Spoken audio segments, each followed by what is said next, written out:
இப்போ நம்ம நாளைக்கு காலைல நம்ம குழந்தைக்கு பசின்னா நம்ம எவ்வளவு இறங்கி செய்வோம். அப்படிதான் எல்லா தாய்மாரும் செய்றீங்க. இப்போ அதே போல தினந்தோறும் இப்ப நான் பிரிஞ்சு பண்றேன்.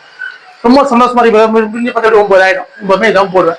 தம் போட்டு சாப்பிட்டு பார்த்தா நிம்மதியா தூக்குவோம். காலை 6 மணிக்கு எழுந்த உடனே 5:30 மணிக்கு எழுந்து 6 மணிக்கு இப்போ அந்த குளிர்ல அந்த சாப்பாடு வைக்கும்போது அவங்க சாப்பிடும் போது நமக்குள்ள ஒரு பெரிய அந்த ஒலி இருக்குதே, ஒரு பெரிய சந்தோஷம். அந்த பேரொலியை நம்ம பார்க்கலாம். பிற உயிரோட வலியை நீக்கி அதுக்குள்ள ஏற்படுற மகிழ்ச்சியில ஏற்படுறது ஒலி. அந்த ஒலியை நம்ம பார்க்கும்போது தான் நம்மளுக்குள்ள அறிவு விளக்கமும் ஆன்ம விளக்கமும் நம்மளே அனைத்துமாக பெரிய புரிய ஈஸியா ஏற்படும். அது எந்த சந்தேகமும் வேண்டாம்.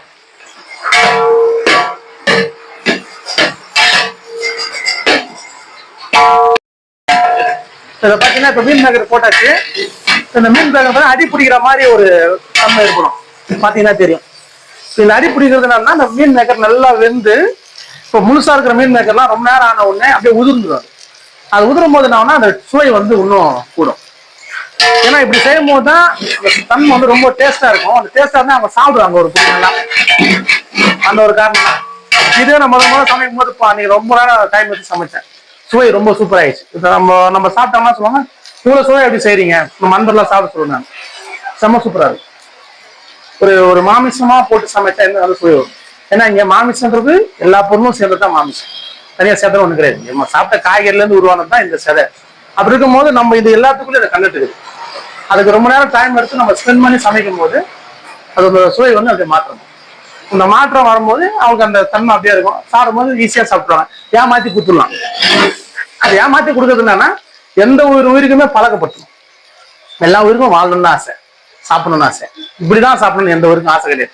பழக்கப்படுத்துனீங்கன்னா எல்லா உயிருமே வெஜிடேரியன் உணவே சாப்பிடும். ஏன்னா இங்க நிறைய வீட்டுல நாய் எல்லாம் வந்து பால் சாம்பார் சாதம்லாம் சாப்பிடுது, பூனையும் சாப்பிடுது, புளியே கூட சாப்பிட்டாலும் ஆச்சரியப்பட்டா சாப்பிட்டு நிறைய பேர் கொடுத்துருக்குறாங்க. இதெல்லாம் எல்லா வீடியோஸ் நம்ம பார்த்துருக்கோம். நம்ம அதை பழக்கப்படுத்தினா எல்லா உயிருமே வெஜிடேரியன் ஒண்ணுமே ஆகாது. எவ்வளவு நேரம் இன்னொன்று திரும்பி மூடி விட்டாலும் ஒன்றும் ஆகாது. அது இன்னும் வேக வேக முதுமை தோட்டி. ஏன்னா நம்ம உள்ள இப்ப எதுவுமே போல அடி பிடிக்கிறதுக்கு அந்த வாய்ப்பு இல்லை. எந்த அது வேகணும் அவ்வளவுதான். இங்க அடின்றது என்னன்னு கேட்டீங்கன்னா, நம்ம இந்த மஞ்சத்தூள், மிளகாத்தூள், இஞ்சி இந்த மாதிரியான விஷயம் போடும்போது தான் அது அடி பிடிக்கும். இதெல்லாம் மட்டும் அடி பிடிக்காது, வெந்து போகும். நல்லா வெந்து வேக நல்லா உதிரி ஆகும். உதிரி ஆகும்போது கலர் நல்லா சிவக்க ஆரம்பிக்கும். வேற ஒண்ணுமே ஆகாது. அதனால ஒரு பெருசா நம்ம இதுக்கு என்ன ஆயிடுமா அதுல ஒண்ணுமே ஆகாது. இது ஏன் நான் சொல்றேன்னா, இந்த தன்மையில நீங்க எது ஒண்ணுமே பாசிட்டிவா திங்க் பண்ணி அதை செய்யும் போது அந்த உணவு சூப்பரா வரும். இப்ப நான் உணவு நான் சமையல் அது அதே சமைச்சுக்குது. இதுதான் உண்மை.